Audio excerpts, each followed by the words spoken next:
The best part of my job was being able to love people. Hi, I'm Megan. The secretaries said, Judith, we've got a problem. It's something I'll never forget. A face as white as death. It just terrified me. Without a doubt, the place is haunted. It scared the shit out of you. No, it scared the out of me. The devil was in that room.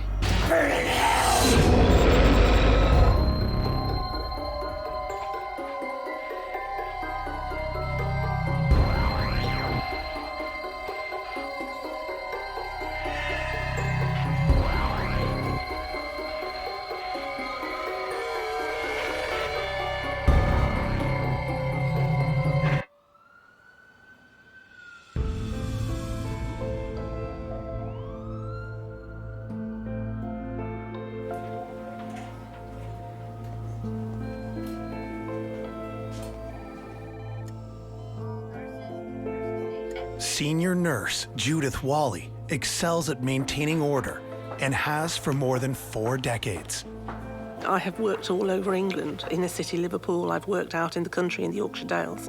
And then I arrived in Birmingham and stayed there. And I worked in the same hospital from 1977 until 2010. Nursing requires a great deal of empathy and sympathy. Well, I suppose what's important about nursing to me is the ability to interact with people, to make them better. Judith is hands-on. No detail slips past her. I was working in management, so I was walking around the hospital a lot. I mean, I patrolled the whole hospital at least 3 times a day. My responsibility was for making sure that both patients and staff were safe in every aspect of their work. Judith is prepared for every situation, except for the one she's about to encounter. I was up in the offices and the secretaries came to see me and said, Judith, we've got a problem. The office is really uncomfortable. Somebody's moving our papers around every night. And so they were really quite upset about it. Judith's colleague, Emily, finds the papers in the main filing room are also disturbed. I'm thinking maybe somebody's getting into the hospital. Well, I mean, I did wonder if the cleaners were doing it. But actually, the cleaners were going in first thing in the morning when the office staff were coming in and emptying all the bins from the day before. So there had to be some other explanation. Many employees believe that this century-old hospital is haunted. It may be that these are the spirit entities just trying to make their presence known. Or are they doing this deliberately? We're not entirely sure. Judith, rational by necessity, remains open to the paranormal. I didn't disbelieve. My first body I saw before I was 7, and that was my father. And I actually saw him about 6 weeks later walk down the stairs and walk out of the house. But I had watched him die. With Judith back on the night shift, the door to the paranormal opens once more. Now, they divided this ward in half, so there was the half that I used and the half that was empty. The thing was that the empty half of the ward had the staff toilets, which was fine during the day, but at night, were very uncomfortable.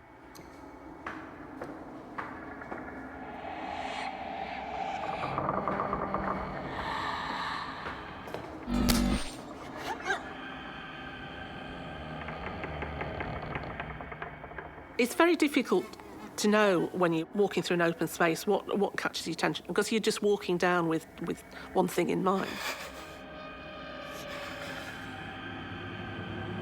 I didn't see anything. I just felt something. Out of the corner of my eye, something moved.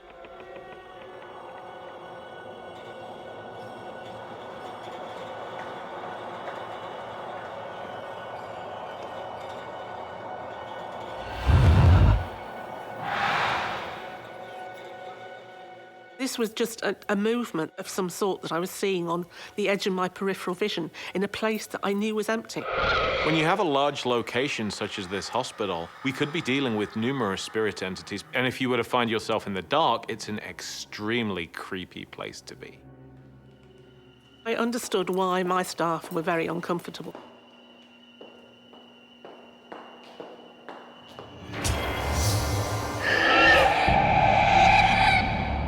My assumption was that there was perhaps somebody there, and when I turned to look, there wasn't anybody there. I don't know who that person was, but I saw something.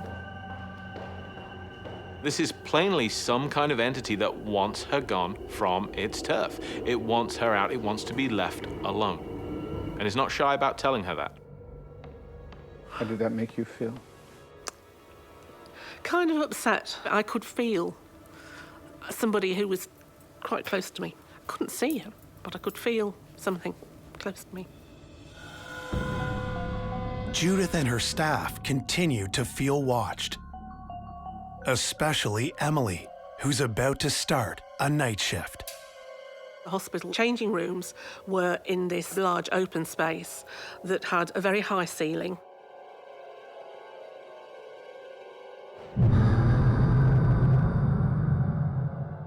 There was always different people making comments at different times about not liking being up there at night.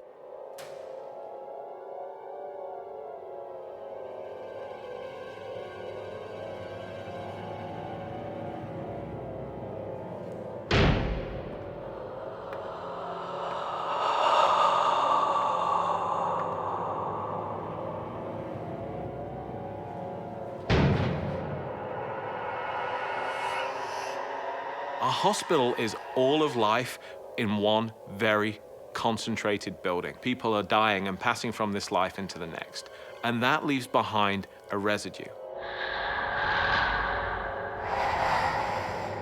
Is somebody there?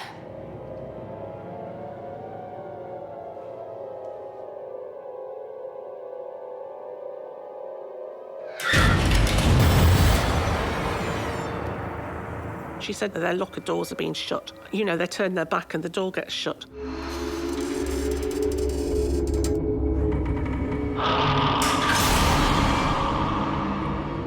Some spirits are notoriously territorial. They can make their displeasure known. And they can do it very aggressively if they so choose.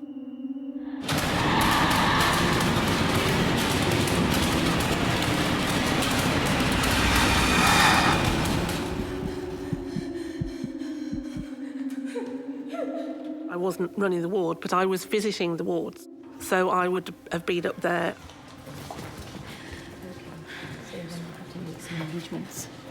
What's wrong? I feel like you just need to go and see it for yourself. Oh, I took their complaints very seriously. Okay, just calm down. Calm down. Can you get her a glass of water? I'm going to go and check. They were very unhappy and very uncomfortable. You should I'll just go and have a look.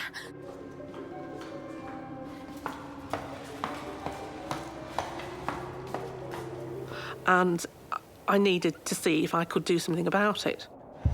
Determined to protect her staff, Judith is about to uncover strange and terrifying secrets about her hospital.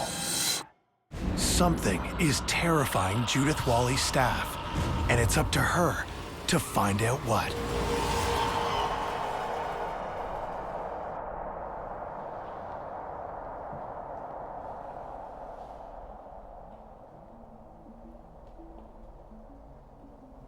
It's an old hospital. People were up there late in the evening and really didn't like it very much.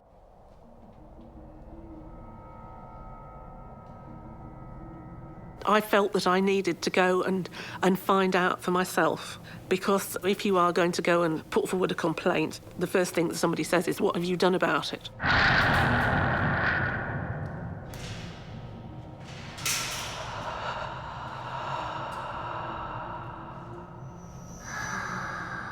So I try and find out what the problem is. And I didn't find anything.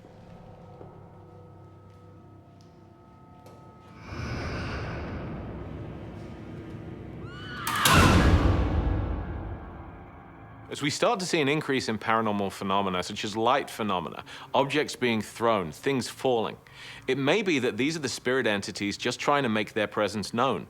Hey, here I am, you can't see me, but I'm here. It's equally possible, though, that they are trying to warn the living residents that this isn't a place they should be. Whatever spirit continues to haunt this hospital is now Judith's primary concern. It's very important that we keep our staff safe and they're not frightened either. But within days, Judith's colleague, Emily, is working alone in the filing room.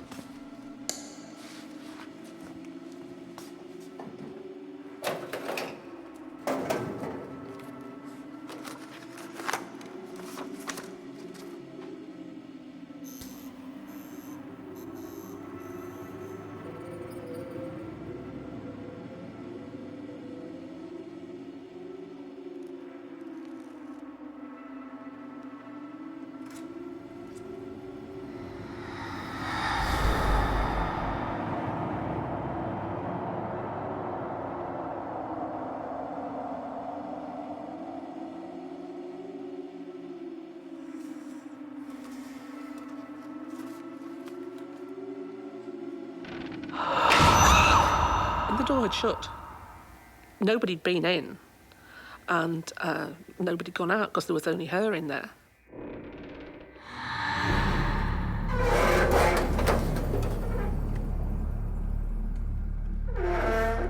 There was not a wind, there was not a draft, there wasn't a window open.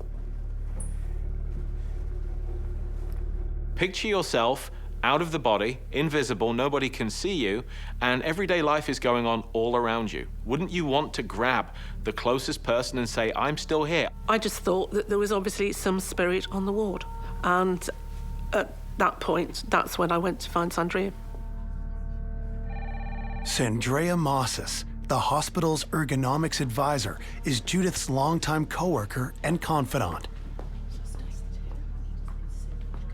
I'd met Judith through my work, and Judith had approached me and asked me if I would come and have a look at an area because they were experiencing some very strange phenomena, and it was really beginning to spook them.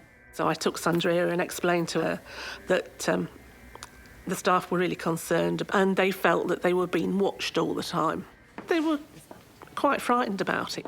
Sandria also believes that hospitals spawn supernatural activity. If you consider how many people die in a hospital in a day, in a week, there's a greater expectation that you're going to find ghosts. So you believe me? I do, I really do. The hospital is seeped in history. It's over 200 years old. I was not surprised when Judith said that there were problems, so I was more than willing to go along and help Judith to try and find out what the problem was.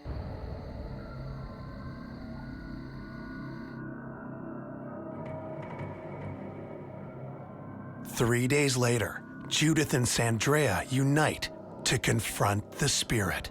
We knew that we needed to go at the end of the working day when there weren't other people around who would be disturbed, and it would be relatively quiet. Judith and Sandria center their efforts on the filing room. One end of it had been the matron's bedroom and sitting room, and the offices where the problem arose had been the matron's accommodation.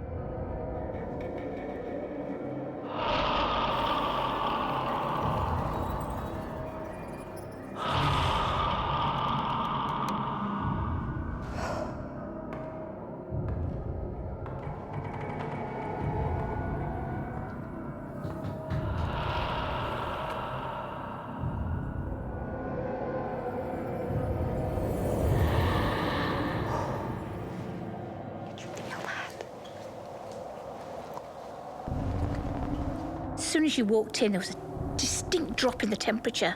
It was suddenly feeling that really was quite cold in there. It's been theorized by some that this is the way in which spirit entities actually use the energy of our environment. They leach the warmth out of the air, convert it into some other form of energy, and use that to manifest paranormal phenomena. You can sense it, you can feel that there's a presence in here.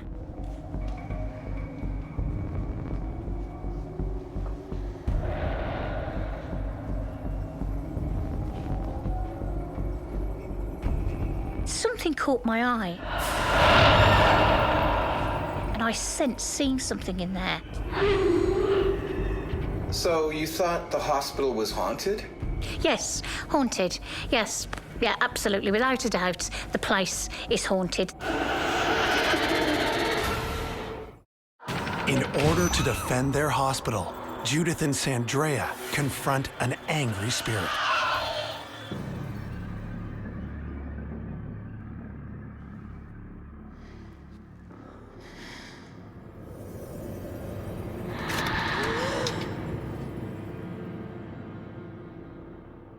I turned to Judith and I said, can you sense anything here? I had a real feeling that there was somebody standing there besides me.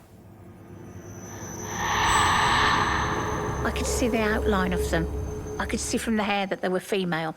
Judith didn't see it, but she could sense it. We're still not sure how people see ghosts or how they perceive ghosts. There are many instances in which the person on the left might see an apparition, the person on the right might see nothing, which leads some investigators to speculate that we actually perceive them telepathically rather than see them with our own eyes.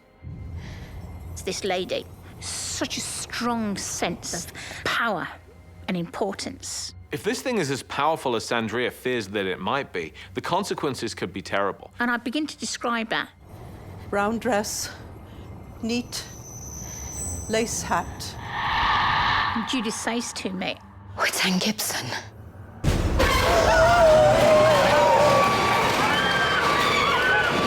and as she said it, in a second, I turned round to her and I said,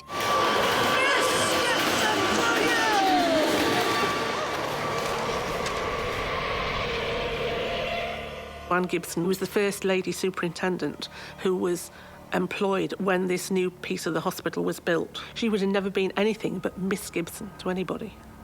And the fact that I called her by a Christian name, she was not happy about. once I made the communication, once I established that mediumship link, we were having a three-way conversation here. One of the bigger challenges is to figure out, why are they still haunting this location? Did they leave behind unfinished business when they died? Can something be done to help them move on? How can we be of service? Miss Gibson talked to Sandrea and explained that she was very unhappy about the mess. Oh, this mess. All these papers, all these papers. Why are they here in my sitting room? I was just relaying it because I didn't know anything about this person. I explained to her in our current health service that unfortunately everything generated an awful lot of paperwork. This person was here with a purpose, who was very unhappy with the way her hospital was being run. Well, I'll talk to them about that. Judith was placating her, and it seemed to work really well. Miss Gibson said what she wanted to say, and she was quite happy to slip back out of our world and back into her own world once her voice had been heard. I believe that we gave her the opportunity to say what she thought, and we tried to explain to her so that she would be happy. With the spirit of Miss Gibson at rest, Judith has secured the safety of her staff. Did this experience bring you and Sandrea closer together? Yeah, we'd made friends before that, but yes, I believe it did, because we had a mutual understanding that perhaps other people that we worked with didn't have. The ghost of Anne Gibson was never seen again.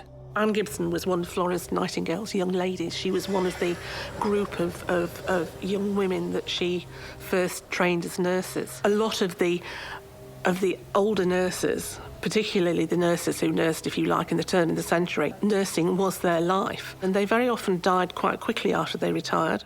We hopefully put it right, because after we talked to her, the movement stopped. She stopped moving the papers around. Yes, the medical secretary has promised to try to keep the area tidier and to try to not leave stuff cluttered all over the place, and that was their promise. This experience, in a way, confirmed for me things that I had thought and felt, that people who are hanging around hospitals are sometimes, they might be the people with unfinished business, but I also believe, and this confirmed it, that they are the people for whom that was their life, and they don't want to leave it.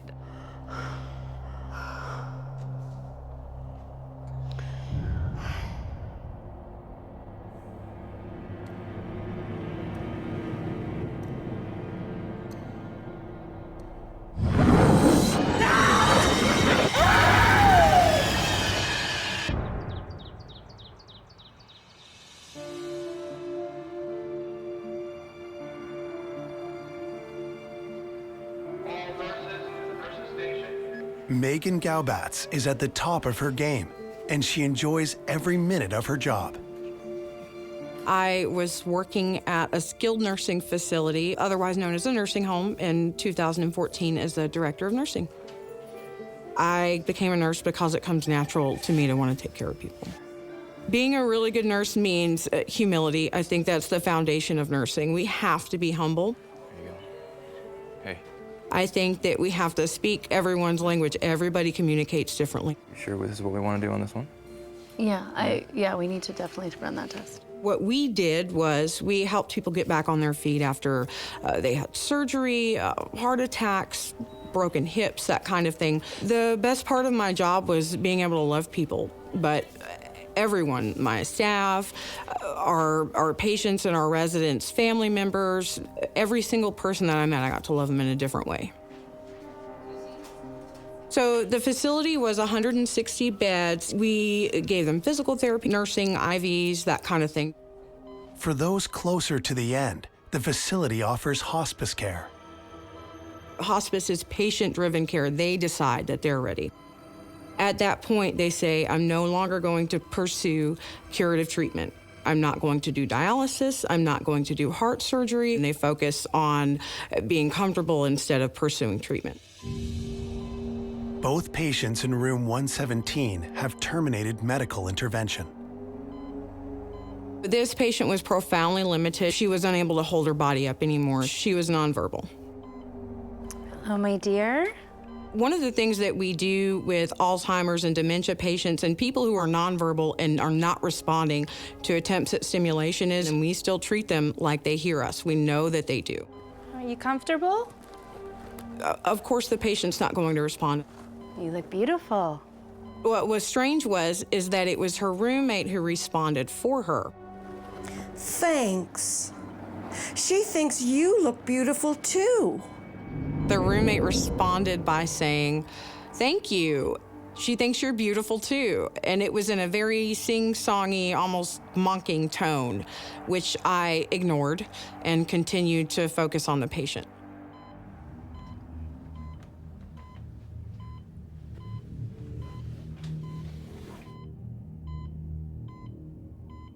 In the beginning was the Word, and the Word was with God. She recited the book of John, the very beginning of John 1. I know that as a nurse, it's very common when you have psychiatric disorders for people to have a religious fixation. It was very startling and unexpected for this patient to be able to suddenly do what she did in my presence. The patient had a profound traumatic brain injury.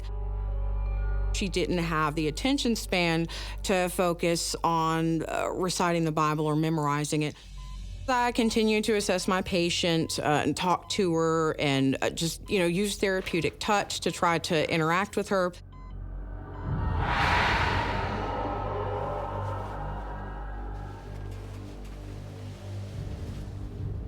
The roommate was escalating. This was something that was completely unexplainable.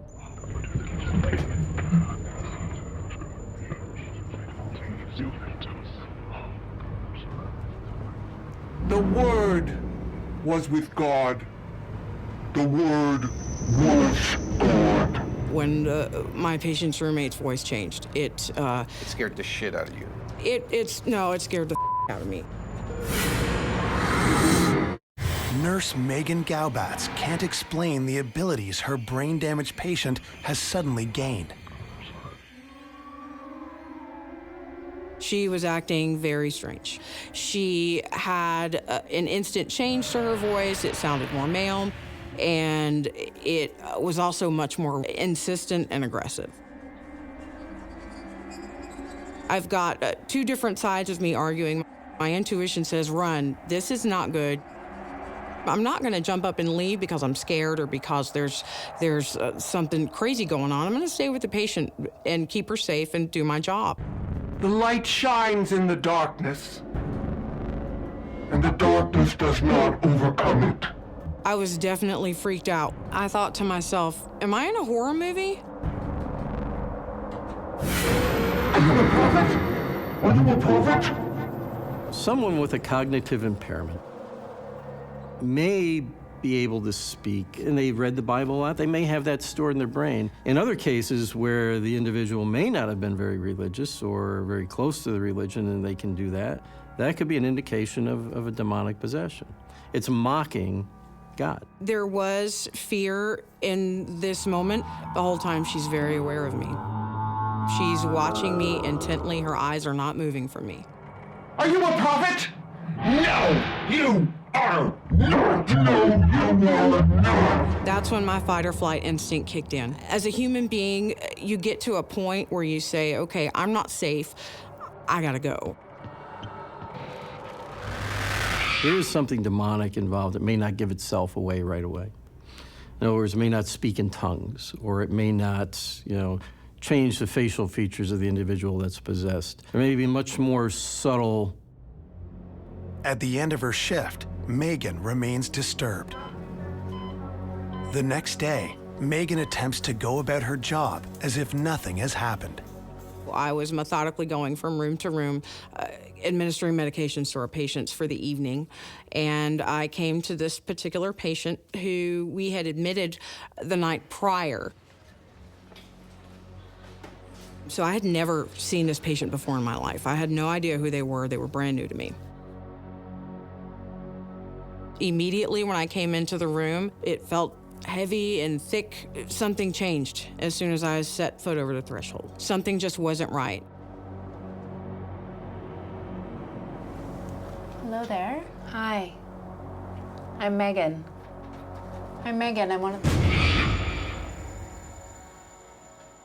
Don't touch me, you bitch.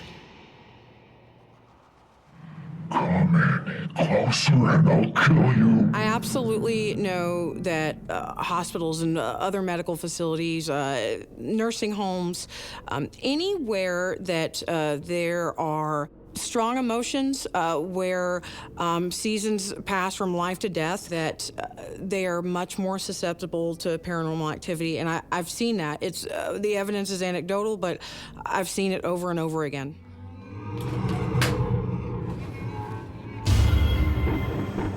As she stood up, she was very deliberate in her movements. One of my major concerns was that I was going to get hurt. I don't know this patient. She may be aggressive. She may even attack me. So these are all concerns. I realized that I was definitely in danger. I felt threatened and I ran the hell out of there. Remaining professional, Megan is nonetheless shaken by the experience. I went to the nurse's station and I asked for the charge nurse to find out what the history was on my patient. Megan seeks answers at the nurse's station. She describes the disturbing incident to a unit manager. I told him, listen, the patient got up out of her wheelchair. She was staring at me very intently, and she would not take her eyes off me. It's not possible for her to get up or walk. Didn't you read her admission report? He verbalized, are you sure? Because you don't just start walking if you've been paraplegic for 30 years. All I know is she stood up. I swear it. When you are in a motor vehicle accident and your spinal cord is severed, rendering you unable to use any of your limbs from the waist down, it didn't make any sense that that woman was able to do what she did.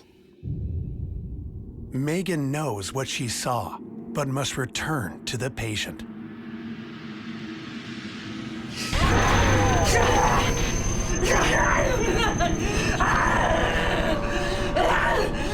She backed herself up against the wall with her eyes fixed on me. For this woman who's a paraplegic to suddenly be able to stand up, that's not something that's medically possible. This is someone who potentially really is possessed by something, mocking God by saying, see, I can make the crippled walk too.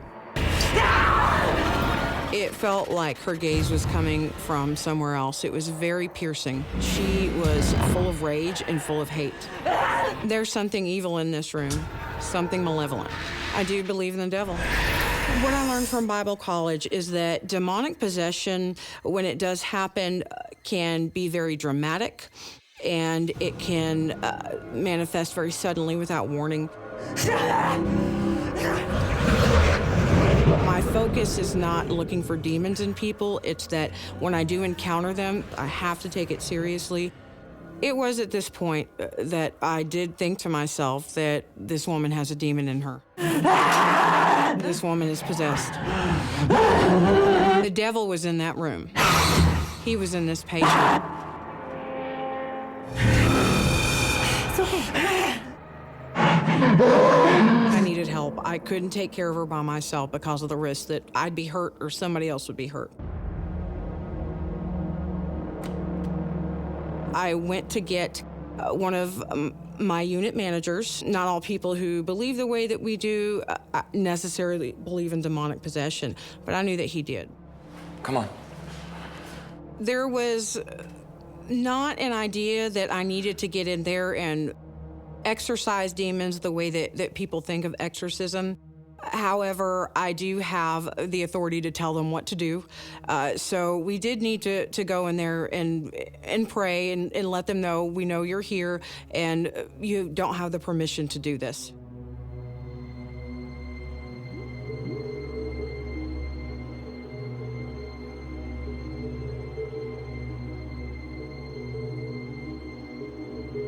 She doesn't look possessed to me.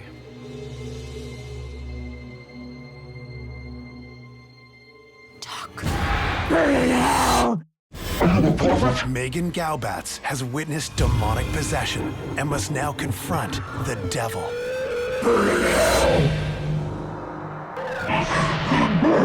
I knew that whatever it was meant to do me harm.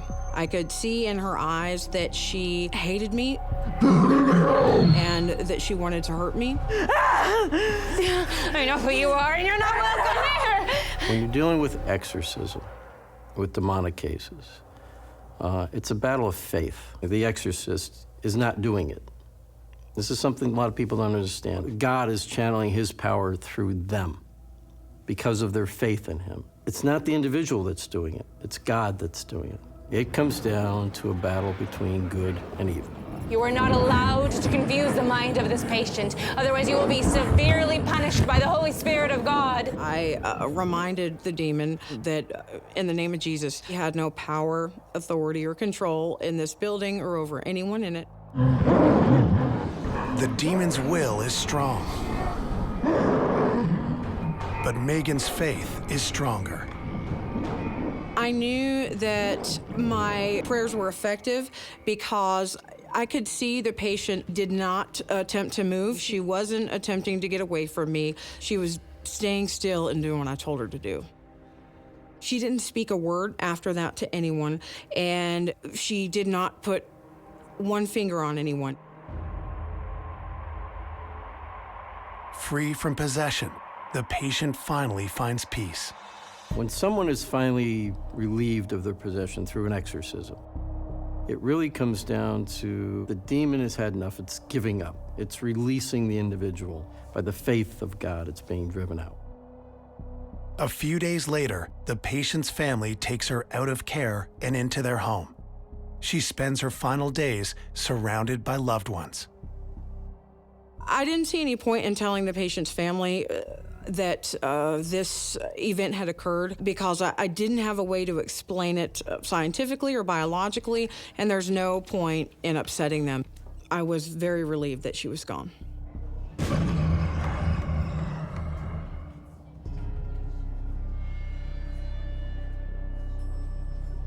Megan Galbatz fought the devil and won. But Megan and her colleague know the devil never stays down for long.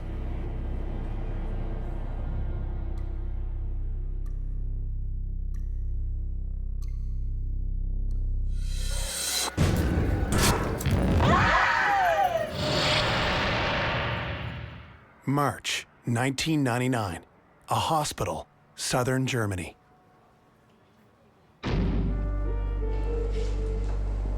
36-year-old Nicole Kabrowski is experiencing excruciating pain. The pain in my back went all across the back, and it radiated across the front of my abdomen, and it was just excruciating to the point where I would double over. Nicole recently immigrated to Germany in order to get married. The language barrier that I had in the hospital was a huge problem. I spoke some German, but not enough medical German to be effective. From the outside, as this hospital, it didn't look completely menacing, but once you got inside and you saw the dark corridors and the very little light that came in, it was pretty creepy. Nicole is diagnosed with kidney stones. She requires emergency surgery. I was in severe pain, worse than labor. The intent was for me to have the kidney stones removed via lithotripsy. They told me that they would be scheduling me for surgery, and that's all. I was very unsettled.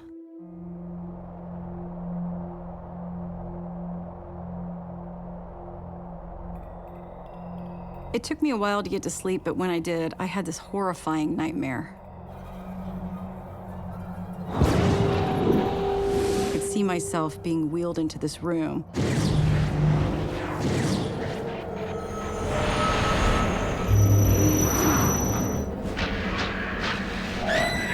That someone had taken my kidney out and left me on ice.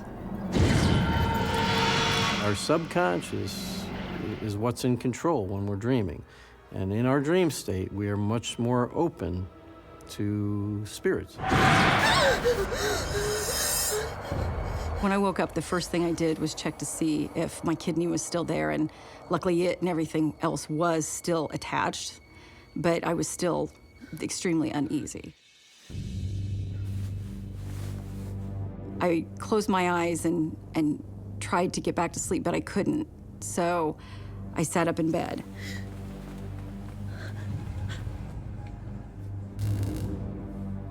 When the lights flickered, it was extremely odd. The lights went out, came back on, went back out, came back on, and it did this several times. And I thought that was very strange. I was watching the lights flicker. I just kept thinking to myself, there's something just not right here. And yet no one was moving to find out why. There was no generator turning on alternate lighting. Falling asleep in a hospital is not easy. As I was laying there and I was trying to go back to sleep, I opened my eyes. And I turned to the left, and that's when I saw him. This entity standing in the doorway. Something that would haunt me for the rest of my life.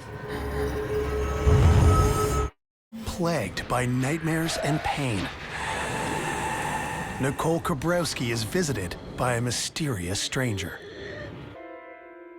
I thought maybe he might be a patient, but I also thought, wow, they're pretty strict here. Why are they just letting him roam around? And I felt like he wanted me to know that he was there. I was a little bit scared. I was also kind of intrigued. Ignoring her fear, Nicole feels oddly drawn to the stranger. He did start walking down the hallway. You were only allowed to get out and walk around with the okay of the people on staff. I decided to get up. I was tired of the regimented standards. I wanted to go follow him. The curiosity got the better of me.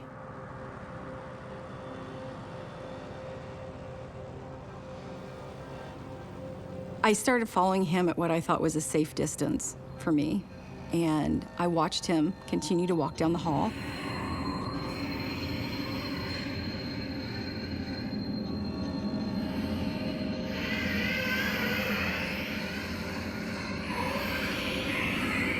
It had occurred to me that this might be a hallucination, but I knew that this had to be real.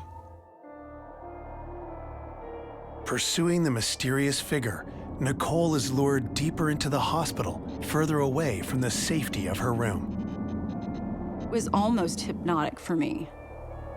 It was very much like I was just following him, and He was almost like the Pied Piper. I couldn't do anything but follow him.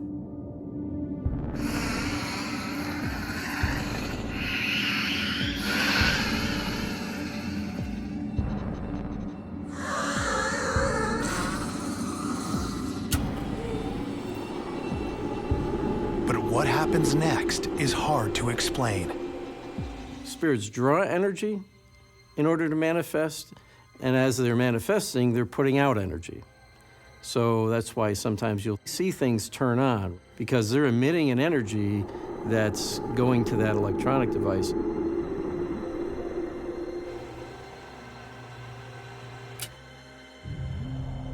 The fan ceases operation once the stranger has passed.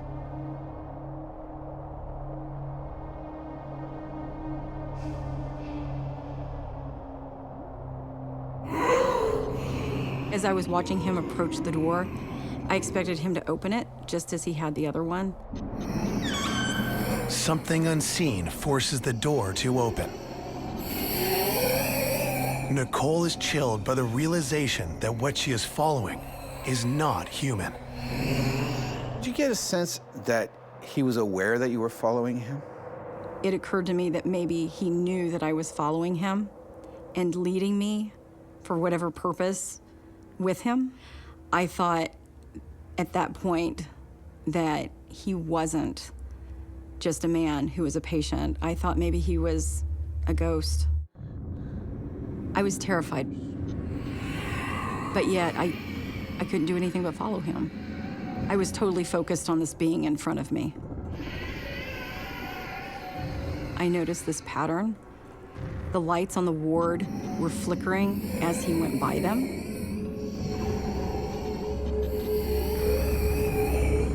In Nicole's case, with this spirit presenting itself to her, it's drawing from the energy that's within the building, the electronics, the lighting, the wiring. It's drawing all this so it can manifest itself for her to see. It looked like he was the one that was affecting the lights, for sure. I wanted to know who he was and what he was doing and how he could do this. But it totally freaked me out. Suddenly, that's when I saw his face. It's something I'll never forget. A face as white as death. It just terrified me. Nicole stares into the face of something from the other side and runs.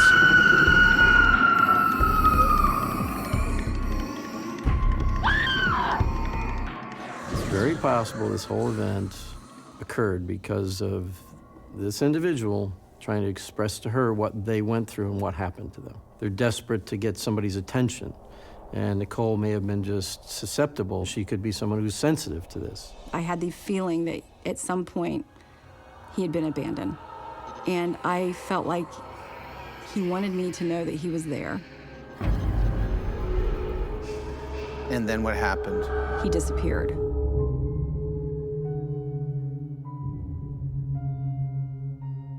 I was in the hospital for one more evening after this event took place, and I did not see the man again. I did not mention it to any of the nurses, but my husband came to visit, and I told him about it. And he did ask if, hey, have you ever heard any stories about ghosts? They poo-pooed him.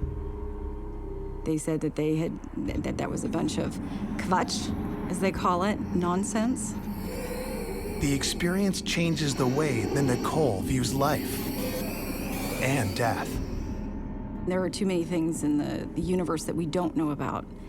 And so for me, it's one of those instances that I catalog away. And when I have other experiences or people come to me with their experiences and entrust me with their stories, I try to relate back to them to let them know, you're not crazy. These things happen. You're gonna be okay.